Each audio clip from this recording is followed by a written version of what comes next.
ಈ ಪೂರ್ವದಲ್ಲಿ ಏನ್ ಹೇಳಿದ್ರು ಅಂತಂದ್ರೆ ಬ್ರಹ್ಮನಿಷ್ಠ ಪಂಡಿತ್ ಪಿತಾಮಹರಿಂದ ರಚಿತವಾಗಿರತಕ್ಕಂಥ ಶ್ರೀ ವಿಚಾರ ಚಂದ್ರೋದಯ ಎಂತಕ್ಕಂಥ ಗ್ರಂಥದ ಎಷ್ಟನೇ ಕಲಾ ಶ್ರವಣ ಮಾಡಲಿಕ್ಕೆ ಅಂತಂದ್ರೆ 5ನೇ ಕಲಾ ಶ್ರವಣದಲ್ಲಿ 5ನೇ ಕಲದ ಹೆಸರು ಏನು ಅಂತಂದ್ರೆ ನಾನು ಅವಸ್ಥಾತ್ರಯಗಳಿಗೆ ಸಾಕ್ಷಿ ಅಂತ ಹೇಳಿ. ನಾನು ಅಂದ್ರೆ ಯಾವ್ದಕ್ಕೆ ಅನ್ಬೇಕು ಅನ್ನೋ ಮಾತು ಹೇಳಿ. ನಾನು ಅಂದ್ರೆ ಆತ್ಮ. ಆತ್ಮ ಅಂದ್ರ ಅಂತಃಕರಣ ಉಪಹಿತ ಚೇತನ. ಅಂತಃಕರಣ ಉಪಹಿತ ಅಂದ್ರ ಅಂತಃಕರಣ ಉಪಾದಿಗಳು. ಉಪಹಿತ ಅಂದ್ರೆ ಉಪಾದಿಗಳು. ಉಪಾಧಿ ಅಂದ್ರೆ ಅದಕ್ಕೆ ಅನ್ಬೇಕು ಸ್ವರೂಪದಲ್ಲಿ ಪ್ರವೇಶವಾಗದೆ ಬೇರ್ಪಡಿಸಿ ತಿಳಿಯುವುದಕ್ಕೆ ಉಪಾಧಿ ಎನ್ನುತ್ತಾರೆ ಹೇಳಿ. ಇಲ್ಲಿ ನಾನು ಅವಸ್ಥಾತ್ರಯಗಳಿಗೆ ಸಾಕ್ಷಿ ಅಂತ ಹೇಳುವಲ್ಲಿ ಅವಸ್ಥಾತ್ರಯಗಳು ಅಂದ್ರೆ ಎಷ್ಟನ್ನಂಗಂತ 3 ಅವಸ್ಥೆಗಳು. ಆ 3 ಅವಸ್ಥೆಗಳು ಯಾವುವು ಅಂತ ಕೇಳಿದ ಕೂಡ ಏನ್ ಹೇಳಿದ್ರಿ ಅವರು? ಜಾಗ್ರ, ಸ್ವಪ್ನ, ಸುಷುಪ್ತಿ. ಇನ್ನ ಈಗಾಗಲೇ ಜಾಗ್ರಾವಸ್ಥೆ ಎದಕ್ಕೆ ಅನ್ಬೇಕು ಅನ್ನೋ ಮಾತನ್ನು ಹೇಳಿದೆವು. ಅದು ಅಲ್ಲದ ಬ್ರಹ್ಮನಿಷ್ಠ ಪಂಡಿತ್ ಪಿತಾಮಹರ ವಿಚಾರ ಏನ್ ಹೇಳ್ಯಾರ ಅಂದ್ರೆ ಮೊದಲ ಸೂಕ್ಷ್ಮವಾದ 3 ಲಕ್ಷಣಗಳನ್ನು ಕಾಣಬಹುದು. 3 ಅವಸ್ಥೆಗಳಿಗೆ 3 ಲಕ್ಷಣ, ಸೂಕ್ಷ್ಮವಾಗಿರ್ತಕ್ಕಂಥ 3 ಲಕ್ಷಣ ಹೇಳ್ತಾರೆ. ಅವು ಯಾವುವು ಅಂತಂದ್ರೆ ಜಾಗೃತಿ ಏನ್ ಹೇಳಿದ್ರಿ, ಸ್ವಪ್ನ ಸುಷುಪ್ತಿಗೆ ಭಿನ್ನವಾಗಿ ಬಾಹ್ಯ ಇಂದ್ರಿಯ ಜ್ಞಾನ ಸಂಸ್ಕಾರದ ಆಶ್ರಯ ಕಾಲಕ್ಕೆ ಜಾಗ್ರ. ಸ್ವಪ್ನ ಅನ್ಬೇಕಂದ್ರೆ ಕರಣಾದಿಗಳ ಸಾಯಿಲ್ಲದೆ ಅಂತಃಕರಣದ ಅಪರೋಕ್ಷ ವೃತ್ತಿ ಕಾಲ ಸ್ವಪ್ನ. ಸುಸುಪ್ತಿ ಎದಕ್ಕೆ ಅನ್ಬೇಕು ಅಂದ್ರೆ ಸುಖ ಗೋಚರ, ಅವಿದ್ಯಾ ಗೋಚರ, ಅವಿದ್ಯಾ ವೃತ್ತಿ ಕಾಲ ಸುಸುಪ್ತಿ ಅಂತ ಹೇಳಿ ಕೇಳ್ತಾರೆ. ಈಗಾಗಲೇ ಜಾಗ್ರಾವಸ್ಥೆ ಎಂದರೇನು ಅಂತ ಕೇಳಿದ್ರೆ ಹೇಳ್ಯಾರ. ಚತುರ್ದಶ ತ್ರಿಪುಟಿಗಳ ಮೂಲಕ ನಡೆಯುವುದಕ್ಕೆ ಏನಂದ್ರೆ ಜಾಗ್ರ. ಆ ಚತುರ್ದಶ ತ್ರಿಪುಟಿಯಲ್ಲಿ ತ್ರಿಪುಟಿಗಳು ಯಾವುವು ಅಂದಾಗ ಆಧ್ಯಾತ್ಮಿಕ, ಆದಿದೈವಿಕ, ಅಧಿಭೂತ. ಆಧ್ಯಾತ್ಮಿಕವು ಚತುರ್ದಶ, ಆದಿದೈವ, ಅಧಿಭೂತ. 3 ಕೂಡಿದವರಿಗೆ ಏನಕ್ಕೆ ನಾವು ತ್ರಿಪುಟಿ. ಅಧ್ಯಾತ್ಮ, ಅಧಿದೈವ, ಅಧಿಭೂತ 3 ವಿಷಯಗಳು. ಈ ತ್ರಿಪುಟಿಗಳ ಮೂಲ ನಡೆಯುವ ವ್ಯವಹಾರಕ್ಕೆ ಅಂತಾರೆ ಜಾಗ್ರ ಅಂತ ಹೇಳ್ಕೊಂಡ್ಬಂದಾರ. ಈಗ ಆ ಜಾಗ್ರಾವಸ್ಥೆ ಏನೈತಿ ಅಂದ್ರೆ ನಾ ಅಲ್ಲ, ಅದು ಯಾಕಲ್ಲ ಅಂದ್ರೆ ಅದು ಸ್ಥೂಲ ದೇಹದ ಧರ್ಮ. ಜಾಗ್ರಾವಸ್ಥೆ ಏನೈತಿ? ಸ್ಥೂಲ ದೇಹದ ಧರ್ಮ ಐತಿ. ಅದನ್ನು ಇದ್ದದ್ದು ತಿಳಿತು. ಜಾಗ್ರಾವಸ್ಥೆಯಲ್ಲಿ ಜಾಗ್ರ ಐತೆ ಅಂತ ತಿಳಿತು. ಸ್ವಪ್ನಾವಸ್ಥೆ ಸುಸುಪ್ತಿಯಲ್ಲಿ ಜಾಗ್ರ ಇಲ್ಲದಿರೋದ ಅಭಾವ ತಿಳಿತು. ನನ್ನ ಮೇಲೆ ಆ ಜಾಗ್ರಾವಸ್ಥೆ ನಾ ಅಲ್ಲ, ಅದು ನಮ್ದು ಅಲ್ಲ, ಅದು ಸೂಕ್ಷ್ಮ ಸ್ಥೂಲ ದೇಹ ರೂಪ ಬರುತ್ತದೆ. ಅದನ್ನು ತಿಳಿತಕ್ಕಂಥ ಘಟಸಾಕ್ಷಿ ಅಂತ ನಾ ಇರೋದು. ಅದಕ್ಕೆ ಭಿನ್ನದು ಅಂತೇಳಿ ಈ ಪೂರ್ಣ ಹೇಳ್ಕೊಳ್ಬಹುದು. ಇದು ಸ್ವಪ್ನಾವಸ್ಥೆ ಎಂದರೇನು? ಅದಕ್ಕೆ ಸ್ವಪ್ನಾವಸ್ಥೆ ಎಂದರೇನು? ಶಾಸ್ತ್ರದಲ್ಲಿ ನೋಡಲ್ಪಟ್ಟ, ಕೇಳಲ್ಪಟ್ಟ, ಭೋಗಿಸಲ್ಪಟ್ಟ, ವಾಲಾಗ್ರಶಿತ ಭಾಗಪಟ್ಟ ದೇಶಗತ ನಾಡಿಯಲ್ಲಿ ಇರುವುದು. ಅದು ನಿದ್ರಾ ಕಾಲದಲ್ಲಿ ಪಂಚ ವಿಷಯಗಳು ಅವುಗಳ ಜ್ಞಾನ ಉಂಟಾಗುವುದಕ್ಕೆ ಏನಂತಾರೆ? ಜಾಗ್ರದಲ್ಲಿ ನೋಡಲ್ಪಟ್ಟ, ಕೇಳಲ್ಪಟ್ಟ, ಭೋಗಿಸಲ್ಪಟ್ಟ ಪದಾರ್ಥಗಳ ಸಂಸ್ಕಾರವು ವಾಲಾಗ್ರ ಶತಭಾಗ ಕಂಠ ದೇಶಗತ ಸೂಕ್ಷ್ಮ ಹಿತ ನಾಮಕ ನಾಡಿಯಲ್ಲಿ ಇರುವುದುಂಟು. ನಿದ್ರಾರೂಪ ವಿಷಯದಿಂದ ಪಂಚ ವಿಷಯಗಳು ಮತ್ತು ಅವುಗಳ ಜ್ಞಾನ ಉಂಟಾಗುವುದಕ್ಕೆ ಸ್ವಪ್ನವೆನ್ನುತ್ತಾರೆ. ಸ್ಥೂಲ ಹೇಳಿ ಸೂಕ್ಷ್ಮ ಹೇಳ್ಯಾರ. ಇದಕ್ಕೆ ಯಾಕೆ ಸ್ಥೂಲ ಅನ್ಬೇಕು ಅಂದ್ರೆ ಸಂಸ್ಕಾರದಿಂದನ ಸ್ವಪ್ನ ಕಟ್ಟಿತ್ತು ನೇಮಿಲ್ಲ. ವಿಚಾರಸಾಗದ ಆಮೇಲೆ ಖಂಡನ ಮಾಡಿ ಸಂಸ್ಕಾರ ಬೇಕಾದ ಸ್ವಪ್ನಕ್ಕೆ ನೇಮಿಲ್ಲ. ಅದಕ್ಕೆ ಇದು ಸೂಕ್ಷ್ಮದ ಸ್ಥೂಲ ಲಕ್ಷಣಗಳು ಹೇಳ್ಯಾರ. ಇಲ್ಲಿ ಏನ್ ಹೇಳ್ತಾರೆ ಅಂದ್ರೆ ಜಾಗ್ರಾವಸ್ಥೆಯಲ್ಲಿ ನೋಡಲ್ಪಟ್ಟ, ಕೇಳಲ್ಪಟ್ಟ, ಭೋಗಿಸಲ್ಪಟ್ಟ ಪದಾರ್ಥಗಳ ಸಂಸ್ಕಾರ ಎಲ್ಲಿರ್ತೈತಿ ಅಂತಂದ್ರೆ ವಾಲಾಗ್ರ ಶತಭಾಗ ಕಂಠ ದೇಶಗತ ಸೂಕ್ಷ್ಮ ಹಿತನಾಮಕ ನಾಡಿಯಲ್ಲಿ ಇರ್ತೈತಿ. ಏನಿರ್ತೈತ್ರಿ ಅಂದ್ರ ನೀವೇನ್ ನೋಡಿರಿ, ಕೇಳಿರಿ, ಭೋಗಿಸಿರಿ ಆ ಪದಾರ್ಥಗಳ ಸಂಸ್ಕಾರ ಇರ್ತೈತಿ. ಸಂಸ್ಕಾರ ಅಂದ್ರೆ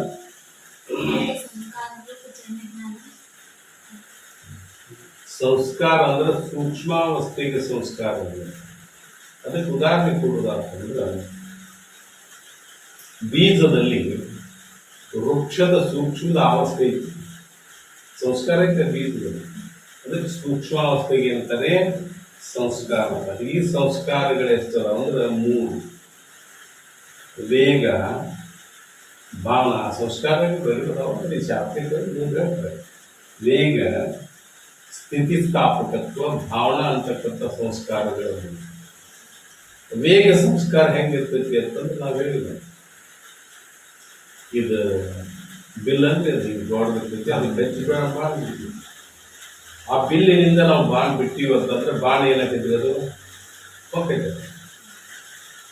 ಯಾಕೆ ಹೋಗ್ತೈತಿ ಅಂದ್ರೆ ಅದ್ರಾಗ ಒಂದು ಸಂಸ್ಕಾರ ಇದೆ. ವೇಗ ರೂಪ ಸಂಸ್ಕಾರಗಳು ಹಂಗೆ ಹೋಗ್ತೈತೆ. ಅದ್ರಾಗ ವೇಗ ರೂಪ ಸಂಸ್ಕಾರ ಸೂಕ್ಷ್ಮ ಅವಸ್ಥೆ ಐತೆ. ಯಾವಾಗ ಬಿಲ್ಲಿನ ಬಿಟ್ಟಾಗ ಮಾತ್ರ ವೇಗ ರೂಪ ಸಂಸ್ಕಾರ ಉಂಟಾಗಿ ಅದು ಹೋಗ್ತೈತೆ. ಎದೆ ಆ ಸಂಸ್ಕಾರ ಇರ್ತಲ್ಲ, ಸಂಸ್ಕಾರ ಈ ಬಿಲ್ಲಿಂದೇನು ನೀವು ಹಿಂದಿಂದೇನಂದ್ರೆ ಅದನ್ನ ಜಗ್ ಹಿಡಿದಿರ್ಲೆ ಅದು ಅಲ್ಲೇ ಕುಂದಿರ್ತೈತಿ, ಏನು ಹಾಳೆ ಬರ್ತೈತು? ಯಾಕೆ ಬರ್ತೈತಿ? ಅದರೊಳಗೆ ಸ್ಥಿತಿಸ್ಥಾಪಕತ್ವ ಸಂಸ್ಕಾರ, ತನ್ನ ಮೂಲ ಸ್ಥಿತಿಗೆ ಬಂದು ನಿಂದಿರ್ತಕ್ಕಂಥ ಸಂಸ್ಕಾರ ಅದ್ರಾಗ. ಅದಕ್ಕೆ ಏನಂತಾರ ಅಂದ್ರೆ ಇವಕ್ಕೆ ವೇಗ ಮತ್ತು ಸ್ಥಿತಿಸ್ಥಾಪಕತ್ವ ಹಿಂಗೆ ಹೇಳ್ತಾರೆ. ಇನ್ನು ಭಾವನಾರೂಪ ಸಂಸ್ಕಾರ ಅಂದ್ರೆ ಯಾವುದು ಅಂದ್ರೆ ಅನುಭವಜನ್ಯ ಸ್ಮೃತಿ ಹೇತು ಭಾವನಾ ಅಥವಾ ಜ್ಞಾನದ ಸೂಕ್ಷ್ಮಾವಸ್ಥೆಗೆ ಭಾವನಾರೂಪ ಸಂಸ್ಕಾರ. ಇವು ಯಾವ್ದ್ರ ಒಂದು ವಸ್ತು ನೋಡಿರ್ತೀರಿ, ನೋಡಿದ್ದದ ಜ್ಞಾನ ಏನಾಗ್ತೈತಿ, ಉಳ್ಕೋತೈತಿ. ಎಲ್ಲಿ ಉಳ್ಕೋತೈತಿ? ಸೂಕ್ಷ್ಮ ಅಂತಕ್ಕಂಥದಾಗ ಉಳ್ಕೋತೈತಿ. ಕಾಲಾಂತರದಲ್ಲಿ ಅದರಿಂದ ನಿಮ್ಗೆ ಏನಾಗ್ತೈತಿ, ನೆನಪ ಆಗ್ತೈತಿ. ಅದಕ್ಕೆ ಜ್ಞಾನದ ಸೂಕ್ಷ್ಮಾವಸ್ಥೆಗೆ ಏನಾಗ್ತೈತ್ರಿ, ಭಾವನಾರೂಪ ಸಂಸ್ಕಾರ. ಅದೇ ಜ್ಞಾನದ ಸೂಕ್ಷ್ಮಾವಸ್ಥೆ ನೋಡಲ್ಪಟ್ಟ, ಕೇಳಲ್ಪಟ್ಟ, ಮುಗಿಸಲ್ಪಟ್ಟ ಪದಾರ್ಥಗಳ ಸಂಸ್ಕಾರ ಏನು ಸೂಕ್ಷ್ಮದ ಅವಸ್ಥೆಗಳೇ ಎಲ್ಲಿರ್ತಾವ್ರಿ ಸಂಸ್ಕಾರಗಳಂದ್ರೆ ವಾಲಾಗ್ರ ಶತಭಾಗ ಕಂಠ ದೇಶಗತ ಸೂಕ್ಷ್ಮ ಹಿತನಾಮಕ ನಾಡಿಯಲ್ಲಿ. ಆ ಗಂಟಲದಲ್ಲಿ ಏನಾಗೈತೆ ಅಂದ್ರೆ ವಾಲಾಗ್ರ ಅಂದ್ರೆ ಇದು ಕೂದಲ ತುದಿಯನ್ನ 100 ಭಾಗ ಮಾಡಿದ್ರೆ ಒಂದು ಭಾಗ ಎಷ್ಟು ಸೂಕ್ಷ್ಮ ಇರುತ್ತೋ ಅಂತ ಸೂಕ್ಷ್ಮ ನಾಡಿ ಐತೆ. ಅದಕ್ಕೆ ಹಿತನಾಮಕ ನಾಡಿ ಅಂತ ಅದ್ರ ಹೆಸರು. ಇದನ್ನೇ ಅಷ್ಟು ಸೂಕ್ಷ್ಮ, ನೀವು ಅಂದ್ಯಾಗ ಸೂಕ್ಷ್ಮ ಇರ್ತದ್ರಿ ಅಂತ ಹೇಳ್ಬೋದು. ಅಂದ್ರೆ ಅತಿ ಸೂಕ್ಷ್ಮವಾದ ನಾಡಿ ಐತಿ ಅಂತ ಅರ್ಥ. ಅದೇನ್ರಿ ಅತಿ ಸೂಕ್ಷ್ಮವಾದ ನಾಡಿ ಐತಿ ಅಂತ ಹೇಳೋ ಸಮುದ್ರದಲ್ಲಿ ಹೇಳಿದ್ರು. ಹೆಂಗೆ ಹೇಳೋದು ಅಂದ್ರೆ ನಾವೆಲ್ಲ ಸಣ್ಣವರಿದ್ದಾಗ ಸಾಲಿಗೆ ಹೋದ್ರೆ ನಿಮಗೆ ಪೆನ್ ಅನೇಕ ಪೆನ್, ಇವತ್ತು ಪೆನ್ ಬಂದ್ರೆ ನಾಳೆ ಇರುವುದಿಲ್ಲ. ಅದು ಹಂಗಿಲ್ಲ. ಒಮ್ಮೆ ನಮಗೆ ಪೆನ್ ಕೊಂಡಿಸ್ಕೊಟ್ರು ಮನ್ಯಾಗಂದ್ರೆ ಅವ್ರಿಗೆ ಸಾಲಿ ಮುಗಿತಾನೆ ಅದ ಪೆನ್ ಅದಕ್ಕೆ ಮುಸಿ ಹಾಕೋದು, ಅದನ್ನ ಬರೀರಿ ಮಾಡ್ತೀವಿ. ಆ ಪೆನ್ನಿನ ಮೇಲೆ ಹೆಸರು ಹಾಕ್ತಿದ್ರು. ಪೆನ್ನಿನ ಮೇಲೆ ಹೆಸರು, ನಮ್ಮ ಹೆಸರು ಹಾಕ್ತಿದ್ರು, ಹಾಕೋರು ಬರ್ತಿದ್ರು ಸಾಲಿ ಒಳಗೆ. ಅವ ಪೆನ್ನಿನ ಮೇಲೆ ಹೆಸರು ಹಾಕೊಂಡ್ ಬಂದಿದ್ದ. ಬಂದು ಕೂಡಲೇ ಕೇಳಿದ್ವಿ ನಾವು, ನೀ ಹಾಕಬಾರ್ದು, ಅದು ತೂತ್ ಸಣ್ಣ ತೂತ್ ಕಟ್ಟಿದ್ರು. ಮತ್ತು ಅದು ಹೋಗಿ ತೂತು ಬಿದ್ದು ಮಸಿ ಸೋರ್ ಪೆನ್ ಮಸಿ ಪೆನ್. ಅವ್ ಹೇಳ್ತಿದ್ದ, ನಾ ತತ್ತಿ ಮೇಲೆ ಏನಾಗ್ತೇನೆ ಹೆಸರು ಹಾಕ್ತೀನಿ ಅಂದ್ರೆ ಅತಿ ಸೂಕ್ಷ್ಮ ಇದನ್ನ ಕಾರ್ಯ ಮಾಡ್ತಾನೆ ಅಂತ ಅರ್ಥ. ಇಲ್ಲ ಹಿತನಾಮಕ ನಾಡಿ ಅಂದ್ರೆ ಅತಿ ಸೂಕ್ಷ್ಮವಾದ ನಾಡಿ. ಅದಕ್ಕೆ 100 ಭಾಗ ಮಾಡಿದ್ರೆ ಒಂದು ಭಾಗ. ಎಷ್ಟು ಸೂಕ್ಷ್ಮ ಅಂದ್ರೆ ಇಷ್ಟು ಸೂಕ್ಷ್ಮ ನಾಡಿ ಇತ್ತು ಅಂತ ಕೇಳಿಸೋ ಅಂತ ಹೇಳ್ತಾರೆ. ಹಿತನಾಮಕ ನಾಡಿಯಲ್ಲಿ ಯಾವ ಸಂಸ್ಕಾರ ಇದ್ದು ಅಂದ್ರೆ ನೋಡಿದ್ದು, ಕೇಳಿದ್ದು, ಮುಗಿಸಿದ್ದು ಪದಾರ್ಥಗಳ ಸೂಕ್ಷ್ಮ ಜ್ಞಾನ ಸಂಸ್ಕಾರ ಎಲ್ಲಿರ್ತೈತ್ರಿ, ಆ ನಾಡಿಯಲ್ಲಿ ಇರುವುದು. ಆ ನಾಡಿಯೊಳಗೆ ಇರ್ತೈತಿ. ಯಾವಾಗ ನಿದ್ರಾರೂಪ ದೋಷದಿಂದ ಎದರಿದ್ರೆ, ಯಾವಾಗ ನಿದ್ರೆ ಅಂತಕ್ಕಂಥದ್ದು ಶ್ರಮ, ಯಾವಾಗ ನಿದ್ರೆ ಬರ್ತೋ ಆ ಕನಸು ಬರುತ್ತೆ. ನಿದ್ದೆ ಎದ್ದಿದ ಮೇಲೆ ಕನಸು ಬೀಳ್ತಿತ್ತು, ಯಾತ್ರಿದ್ದಾಗ ಕನಸು ಬೀಳ್ತಿತ್ತು.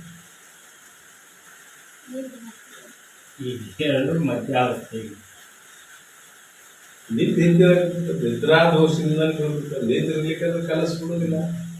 ಒಬ್ಬ ಸೇವಕ, ನಾವೊಂದು ದೃಷ್ಟಾಂತ ಹೇಳ್ತಿದ್ದೀವಿ. ಒಬ್ಬ ಸೇವಕ ಏನ್ ಮಾಡ್ತಿದ್ದ ಅಂದ್ರೆ, ಒಬ್ಬ ಯಜಮಾನ ಒಬ್ಬ ಸೇವಕ ಯಜಮಾನ ರಾತ್ರಿ ಕಾವಲು ತಿಳ್ಕೊಂಡು, ಯಾವಾಗ್ರಿ ರಾತ್ರಿ ಕಾವಲು ತಿಳ್ಕೊಂಡಿದ್ದ.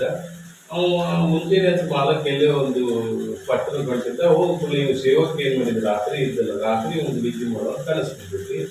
ಮಾಲಕರಿಗೆ ಹೇಳೋದು ಹಿಂಗೆ ನೀವು ಹೋಗ್ಬೇಡ್ರಿ, ನೀವು ಹೋಗು ಬಸ್ ನನ್ನ ಕನಸಿನಾಗ ಇವತ್ತು ಆಕ್ಸಿಡೆಂಟ್ ಆಗೈತಿ ಅದಕ್ಕೆ ಹೋಗ್ಬೇಡ್ರಿ ಬಿಟ್ಬಿಡು ಅಂತ ಹೇಳಿ ಬಿಟ್ಟಾನೋ. ಅದು ಬಸ್ ಹೋಗೈತಿ, ಅದು ಆಕ್ಸಿಡೆಂಟ್ ಆಗೈತಿ, ಅದು ಹೋಗಿ ಮರುದಿವ್ಸ ಮಾತು ಕೇಳಿ ನೀವು ಮಾಲಕ್ ಮತ್ತೆ ಅವ್ರಿಗೆ ಹೋಗ್ಬಿಡ್ರಿ. ಮತ್ತೆ ಇವತ್ತು ಯಾವ ಕನಸು ಬಿದ್ದಾವಪ್ಪ ನಿನಗೆ ಕೇಳ ಯಾವ ಕನಸು ಬಿದ್ದೈತಿ ಹೋಗಿ ಅನ್ನೋ ಮಾಲಕ್ ಪಾಳಿ ಬಂದವನು ಏನು ಮಾಡ್ತಾರವ ಆ ಸೇವಕನ ಸಸ್ಪೆಂಡ್ ಮಾಡಿರ್ತಾರೆ, ಹೋಗಿ ನೀನು ಯಾಕೆ ಅಂತ ಕೇಳ್ತಾರ. ನಾ ರಾತ್ರಿ ಕಾವಲು ಕಿಟ್ಟದ್ದು ಎದಕ್ಕೆ ನೀನು ನಿದ್ದೆ ಮಾಡಕ್ಕೋ ಏನು ಕಾವಲ ಮಾಡಕ್ಕೋ? ಮತ್ತೆ ನೀನು ಕನಸು ಬೀಳ್ತಾವ ನಿದ್ದೆ ಎದ್ದಿದಾಗ ಕನಸು ಬೀಳ್ಬೇಕು, ನಿದ್ದೆ ಎದ್ದಿಲ್ಲ ಕನಸು ಬೀಳುದಿಲ್ಲ. ಅದು ನಿನಗೇನ ನಿದ್ದೆ ಮಾಡೋ ಸಂಬಂಧ ನಿನಗೆ ಸೇವಕನ ಇಟ್ಕೊಂಡ್ರು ಅಥವಾ ರಾತ್ರಿ ಕಾವಲಿಗೆ ಇಟ್ಕೊಂಡ್ರು ಒಂದ್ ನೀನ್ ಕನಸು ಬೀಳ್ತಾವ ನೀನ್ ನಿದ್ದೆ ನಿದ್ದೆ ಮಾಡ್ತಾರೆ ಬೇಡ. ನೀನು ಕನಸು ಬೀಳ್ಬೇಕಾದ್ರೆ ಏನ್ ಬೇಕ್ರಿ? ನಿದ್ದಿನ ಇರ್ಬೇಕು. ನಿದ್ದೆ ಒಳಗ ಕನಸು ಬೀಳ್ತಾವ. ಕೆಲವ್ರ ಅಭಿಪ್ರಾಯ ಏನಂದ್ರೆ ಏನ್ ಹೇಳ್ತಾರೆ ಕೆಲವು ಕಡೆ ಜಾಗ್ರ ಮತ್ತು ಸ್ವಪ್ನ ಅಂತ ಜಾಗ್ರದಿಂದ ಹೆಚ್ಚು ಕಡೆ ಸ್ವಪ್ನಕ್ಕೆ ಬರುವಾಗ ಅಥವಾ ಜಾಗ್ರದಿಂದ ಅಥವಾ ಹೃದಯ ನೇತ್ರ ಸ್ಥಾನದಿಂದ ಹೃದಯ ಸ್ಥಾನಕ್ಕೆ ಬರುವಾಗ ಏನ್ರಿ ಜೀವಿಯಲ್ಲಿರ್ತಾನೆ ಜಾಗದಾಗ ನೇತ್ರ ಸ್ಥಾನದಲ್ಲಿ, ಸುಸುಪ್ತಿಯಲ್ಲಿ ಎಲ್ಲಿರ್ತಾನೋ ಹೃದಯ ಸ್ಥಾನ, ಸ್ವಪ್ನದಾಗ ಎಲ್ಲಿರ್ತಾನ ಆ ನೇತ್ರ ಸ್ಥಾನದಿಂದ ಹೃದಯ ಸ್ಥಾನಕ್ಕೆ ಬರುವಾಗ ಆ ಕಂಠ ಸ್ಥಾನದಾಗ ಪ್ರವೇಶ ಆಗುವಾಗ ಏನಾಗ್ತದ್ರೆ ಸ್ವಪ್ನ ಕೈತಿ ಅಂತ ಹೇಳಿ ಹಿಂಗ್ ಹೇಳ್ತಾರೆ. ನೀವು ಒಂದ್ ವೇಳೆ ಹಂಗೆ ಹೇಳಿದ್ರಿ ಅಂದ್ರ ಪ್ರತಿ ದಿವಸ ಕನಸು ಬೀಳಬೇಕಾರ ಹೌದಿ? ಮತ್ತೆ ಯಾವಾಗ ನೀನ್ ಜರ್ತಾ ಇರ್ತಂದ್ರ ಒಳಗೆ ಪ್ರವೇಶ ಆಗಿ ಬರುವಾಗ ಕನಸು ಬೀಳಬೇಕಂತ ಹೌದಿಲ್ರಿ? ಒಂದೊಂದು ಜೀವ ಸ್ಪೀಡ್ ಆಗಿ ಬಂದ್ಬಿಡ್ತಂದ್ರೆ ಹಂಗೆಲ್ಲ ಏನಾಗೈತಿ ಅಂದ್ರೆ ಕೆಲವು ಅನುಕೂಲ ಆಗ್ತಾರೆ. ಒಟ್ಟಾರೆಯಲ್ಲಿ ಆ ಸಂಸ್ಕಾರಗಳಲ್ಲಿ ನಿದ್ರಾರೂಪ ದಿವಸದಿಂದ ಏನಾಗ್ತೈತ್ರಿ ಸ್ವಪ್ನ ಉಂಟಾಗ್ತೈತಿ. ಮತ್ತೆ ಅದರಿಂದ ಆಗ್ತೈತಿ ಅಂದ್ರೆ ಪೂರ್ವದಲ್ಲಿ ಜಾಗೃತ ಸಂಸ್ಕಾರಗಳಿಂದ ಸ್ವಪ್ನ ಆಗ್ತೈತಿ. ನೋಡಿದ್ದು ಕೇಳಿದ್ದು ಘೋಷಿದ್ದು ಆ ಸಂಸ್ಕಾರ ಸೂಕ್ಷ್ಮಾವಸ್ಥೆ ಇಟ್ಕೊಂಡಿರ್ತದೆ, ಅದು ಸ್ವಪ್ನ ಆಗ್ತೈತಿ. ಇಲ್ಲಿಲ್ಲ ಅಂದ್ರೆ ಏನಾಗುದಿಲ್ಲ, ಆ ಸಂಸ್ಕಾರ ಇರಲಿಲ್ಲ ಅಂದ್ರೆ ಸ್ವಪ್ನ ಆಗೋದಿಲ್ಲ ಅಂತ ನೇಮೂ ಏನಲ್ಲ, ಅದಕ್ಕೊಂದು ರಕ್ಷಣೆ ಮಾಡ್ತಾರೆ. ಅದು ಹೆಂಗೆ ಸಂಸ್ಕಾರ ಇದ್ರೆ ಸ್ವಪ್ನ ಆಗ್ತೈತೆ ಅಂದ್ರೆ ಒಬ್ಬ ಹುಡುಗ ಒಂದು ನಾಯಿ ಮರಿ ತಂದು ಬಾಗಿಲ ಕಟ್ಟಿರ್ತೀವಿ. ಅವ ತಮ್ಮ ಆರ್ಜಿ ಏನಂತ ಬಂದ್ಕೂಲ ಯಾರು ಕಟ್ಟೆ ಅಂತ ನಾಯಿ ಮರಿ ನಾಲ್ಕ ಕಟ್ಟಿದ್ರೆ ಬಿಡೋ ನಾಯಿ ಮರಿ ಒಂದ್ಸಲ ಏನ್ ಬಡದಾಯ್ತು. ಹುಡುಗನ ಏನ್ ಮಾಡ್ತಾರೆ ಅಂತೀತ ಅಜ್ಜ ಬಡದ ಕೂಡಲೇ ಆ ದಿವಸ ರಾತ್ರಿ ಹುಡುಗ ಅನ್ಕೋತಾನು ಅವಂಗೇನು ಕನಸು ಬೀಳ್ತೈತೆ ಅಂದ್ರೆ ಒಂದು ಜಾತ್ರೆಗೆ ಹೋದಂಗೆ ಕನಸು ಬೀಳ್ತೈತಿ. ಆ ಜಾತ್ರೆ ಒಳಗೆ ಎದರ ಅಂಗಡಿ ಇದ್ದು ಅಂದ್ರೆ ಮತ್ತೆ ಎದುರು ಅಂಗಡಿ ಇರ್ಲಿಲ್ಲ, ಬರೇ ನಾಯಿ ಮರಿ ಅಂಗಡಿ ಕನಸು. ಹೌದು, ನಾಯಿ ಮರಿ ಅಂಗಡಿ ಕನಸ್ಕೊಳ್ತೈತಿ. ಕನಸ್ಕೊಳ್ಳೋಣ ಯಾಕೆ? ಆ ಸಂಸ್ಕಾರ ಇರ್ತಲ್ಲ ಹಿಂದೆ ಜಾಗರದಲ್ಲಿ, ಆ ಸಂಸ್ಕಾರದಿಂದ ನಾಯಿ ಮರಿ ಅಂಗಡಿನ ಎಲ್ಲಾ ಜಾತ್ರೆ ಅಡ್ಡಾಡ್ತಾವು, ಬರೇ ನಾಯಿ ಮರಿ ಅಂಗಡಿ ಇರ್ತಾವು. ಒಂದು ನಾಯಿ ಮರಿ ತಗೋಬೇಕಂತೇಳಿ ಆ ಸೇವಕನಲ್ಲಿ ಅಂಗಡಿ ವ್ಯಾಪಾರಸ್ಥನಿರ್ತಾನೆ, ಬಗೆಹರಿಸ್ತು ಇಷ್ಟು ರೂಪಾಯಿ ಅಂತೇಳಿ ಅವೇನಂತಾನು ರೊಕ್ಕ ನನ್ನ ಕೈ ಕೊಡೋದ ಗಲ್ಲಿನ ಮೇಲೆ ಒಬ್ಬ ಅಜ್ಜ ಇರ್ತಾನ, ಅವ್ನ ಕೈ ಹಾಕ್ತಾನೆ. ಅವ್ನು ಹೋಗಿ ರೊಕ್ಕ ಕೊಡಕ್ಕೆ ಹೋಗೋದ ಆ ಗಲ್ಲಿನ ಮೇಲೆ ಯಾರಿರ್ತಾರೆ ಅವ್ರ ಅಜ್ಜನ ಇರ್ತಾನೋ ಅವ್ನಿಗೆ ಅಜ್ಜನ ಕೈತಿ ಇರಲಿ. ಹೇಳೋ ಉದ್ದೇಶ ಹಿಂದಿನ ಸಂಸ್ಕಾರನ ಮುಂದೆ ಏನಾಗಿ ಸ್ವಪ್ನಾವತಿಗೆ ಜಾಗೃತದಾಗ ಏನ ಸಂಸ್ಕಾರ ಇತ್ತು ಅದೇ ಸಂಸ್ಕಾರ ಏನಾಯ್ತು ಸ್ವಪ್ನ ಕಾರಣ ಕೈತಿ ಅನ್ನೋ ಸಂಬಂಧ ಹೇಳ್ತಾರೆ. ಈ ರೀತಿಯಾಗಿ ಏನಾಗಿತ್ತು ಅಂದ್ರೆ ಜಾಗೃತದಲ್ಲಿ ನೋಡಲ್ಪಟ್ಟ ಕೇಳಲ್ಪಟ್ಟ ಗುಣಿಸಲ್ಪಟ್ಟ ಪದಾರ್ಥಗಳ ಸಂಸ್ಕಾರವನ್ನು ಜ್ಞಾನದ ಸೂಕ್ಷ್ಮಾವಸ್ಥೆ ಏನಿರ್ತೈತಿ ಸೂಕ್ಷ್ಮ ಹಿತನಾಮಕ ನಾಡಿಯಲ್ಲಿ ಇರೋದು ನಿದ್ರಾರೂಪ ದೋಷ ಉಂಟಾಕು ಅಂದ್ರೆ ಅದಕ್ಕೆ ಏನಾಗುತ್ತೆ ಸ್ವಪ್ನ ಆಗ್ತೈತಿ. ಇದಕ್ಕೆ ಏನಾಗುತ್ತೆ ಸ್ವಪ್ನಾವಸ್ಥೆ ಅಂತ. ಈ ಸ್ವಪ್ನಾವಸ್ಥೆಯಲ್ಲಿ ಜೀವ ಎಲ್ಲಿರ್ತಾನೆ? ಕಂಠಸ್ಥಾನ ಎಲ್ಲಿರ್ತಾನೆ? ಕಂಠದಾಗ. ಯಾಕೆ ಹಿತ ಕಂಠದಲ್ಲಿ ಇರ್ತಕ್ಕ ಸೂಕ್ಷ್ಮ ಹಿತನಾಮಕ ನಾಡಿಯಲ್ಲಿ ಇರ್ತಾನೆ ಆ ಸಂಸ್ಕಾರ ಇರೋದ್ರಿಂದ. ಜೀವ ಎಲ್ಲಿರ್ತಾನೆ? ಒಂದು ಸ್ಥಳ ಯಾವುದು? ಕಂಠಸ್ಥಾನ. ಮತ್ತ ಇವಂಗ ಜೀವನ ವಾಣಿ ಯಾವ್ದ್ರಿ?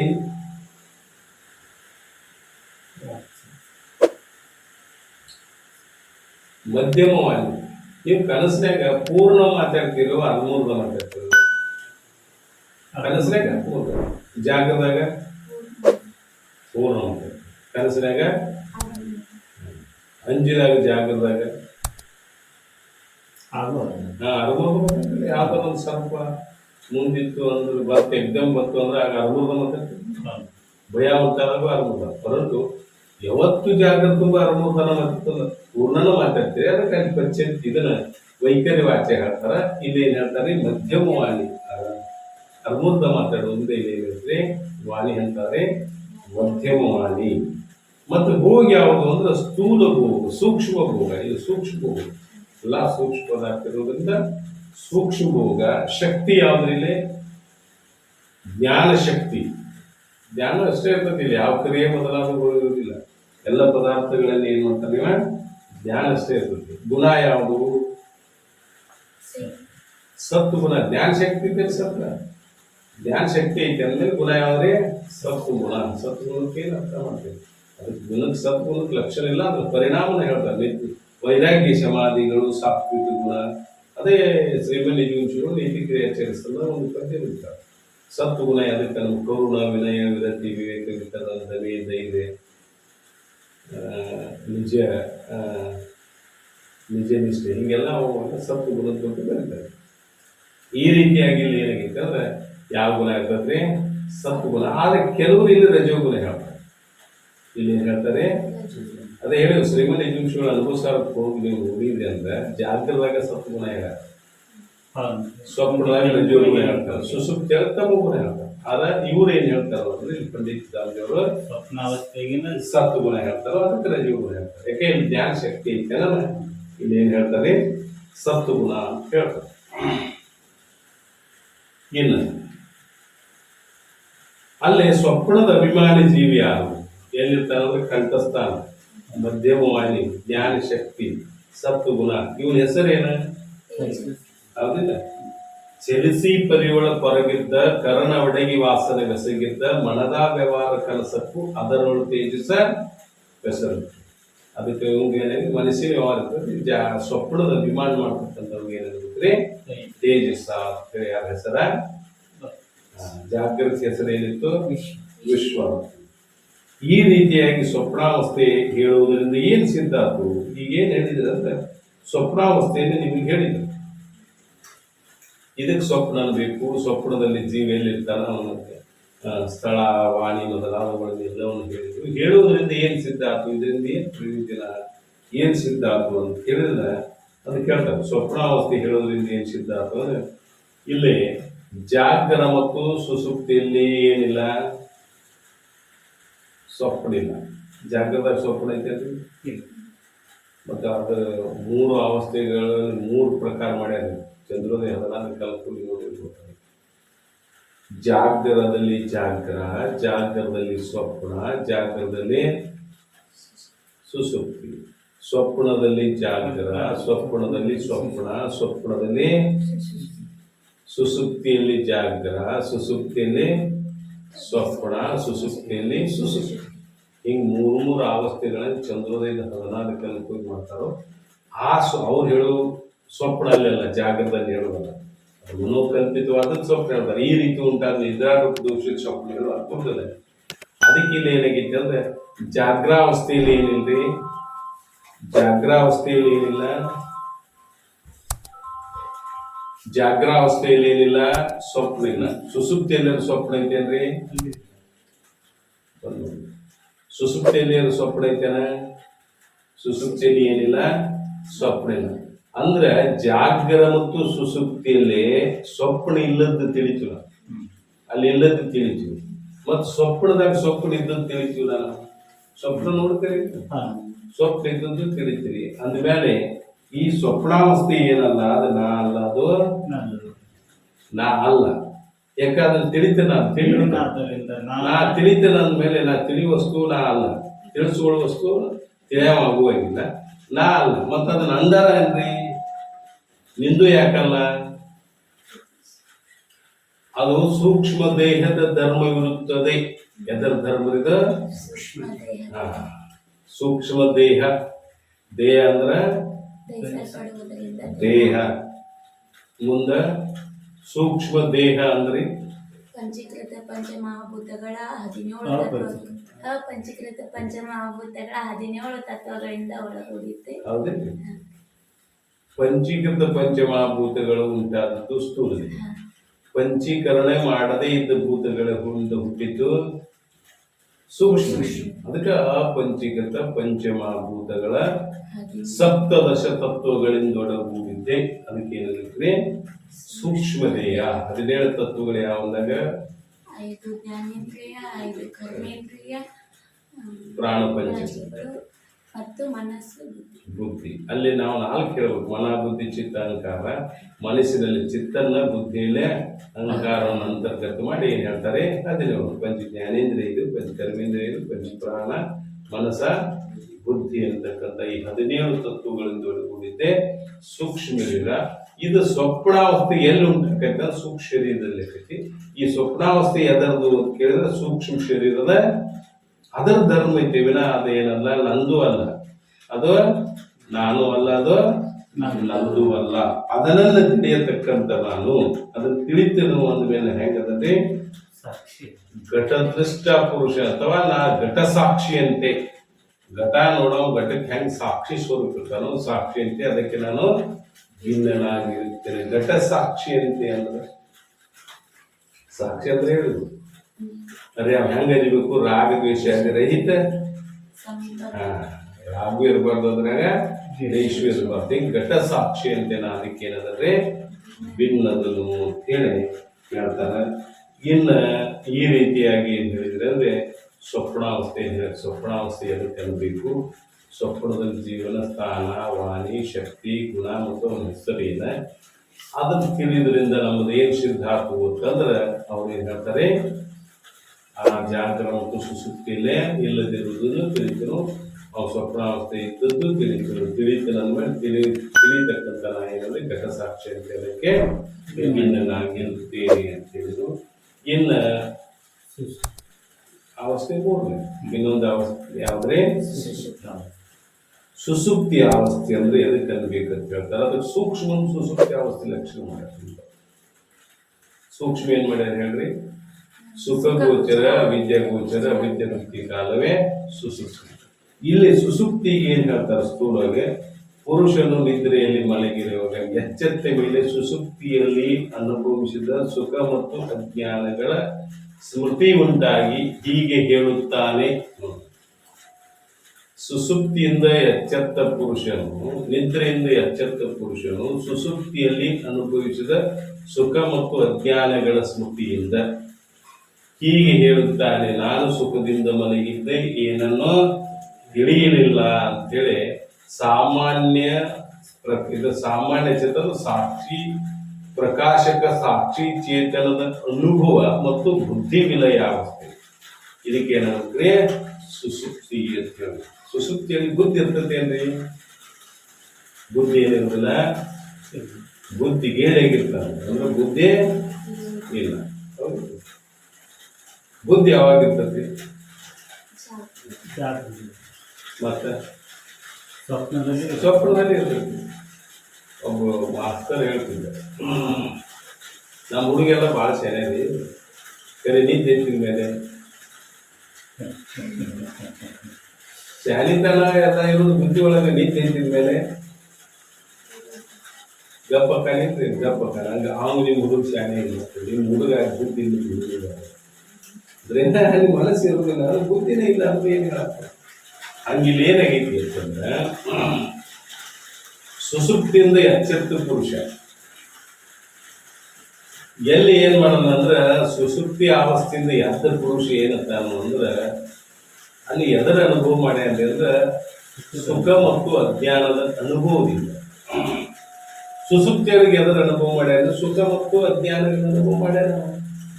ಅನುಭವ ಮಾಡ್ಯಾನ ಅಂತ ಹೇಳೇನ ಇಲ್ಲಿ ಏನ್ ಮಾಡ್ತಾನೆವ ಎದ್ದ ಮೇಲೆ ಅನುಭವದಿಂದ ಸುಖ ಮತ್ತು ಅಜ್ಞಾನಗಳ ಸ್ಮೃತಿಯಿಂದ ಅಲ್ಲಿ ಅನುಭವ ಮಾಡ್ಯಾನು. ಇಲ್ಲಿ ನೆನಪು ಮಾಡ್ತಾನೆ. ನೆನಪು ಮಾಡ್ಕೊತಾನಂದ್ರೆ ನೆನಪಂದ್ರೆ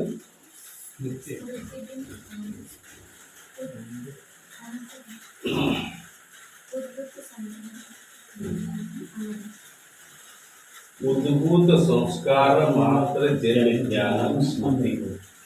ಸಂಸ್ಕಾರ ಮಾತ್ರ ಜನ್ಯ ಜ್ಞಾನ ಸ್ಮೃತಿ. ಸ್ಮೃತಿ ಅಂದ್ರೆ ನೆನಪ. ನೆನಪಕ್ಕೆ ಲಕ್ಷಣ ಏನಿರುತ್ತೆ ಶಾಬ್ದಿಕವಾಗಿ? ಸಂಸ್ಕಾರ ಮಾತ್ರ ಜನ್ಯ ಜ್ಞಾನಂ ಸ್ಮೃತಿ. ಹೆಂಗಪ್ಪ ಅಂದ್ರೆ ನಿಮಗೆ ಜ್ಞಾನ ಆಕೈತಿ. ಈ ಘಟ ತಂದು ನೀವು ಮುಂದೆ ಇಟ್ಟಿರಿ, ನಿಮಗೆ ಘಟ ಜ್ಞಾನ ಆಗುತ್ತೆ. ಇದು ಸಂಸ್ಕಾರದಿಂದ ಜ್ಞಾನ ಆಯ್ತು, ಇಂದ್ರಿಯಗಳಿಂದ ಜ್ಞಾನ ಆಯ್ತು.